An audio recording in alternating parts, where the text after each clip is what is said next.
So as you go around, guys, cutting the tape off, you're going to stay within your lines of your shoe. So once you get around, you start peeling the tape off. When making a pattern for a shoe last, guys, you're going to have excess tape left over or wasted. I buy my tape in bulk, maybe 8 to 10 in a pack. Tape is fairly cheap, so I don't mind buying it in bulk because you have a couple of wasted.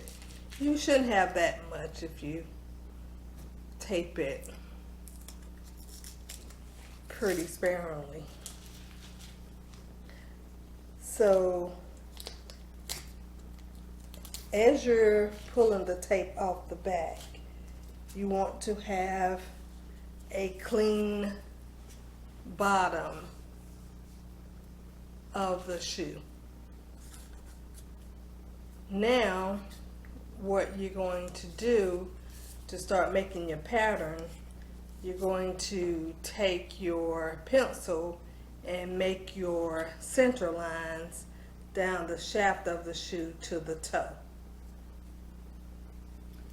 So I'm going to make a straight line down the bottom to the toe. Then I'm going to turn around and make the same line on the heel of the shoe last to make that center line. The reason that you make a center line, guys, is when you're doing a pattern, it's two sides to a pattern. It's the left side and it's the right side. So once you take your tape off, you will have a complete pattern.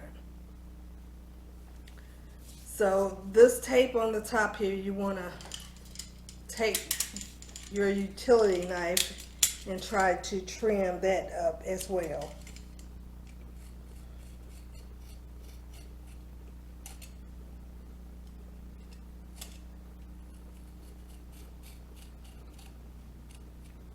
Making patterns, guys, is fun and creative because it gets your creative juices going to design your shoe any way you like.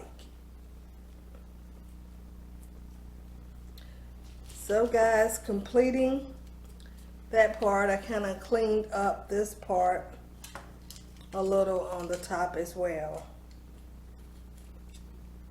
Just going to clean it up a little bit more.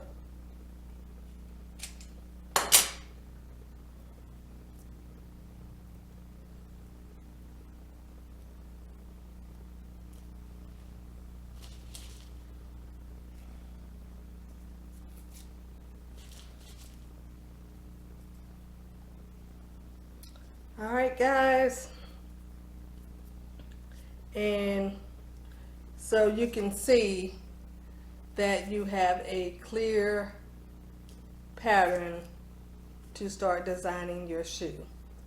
So when I come back, guys, we will try to design a pattern.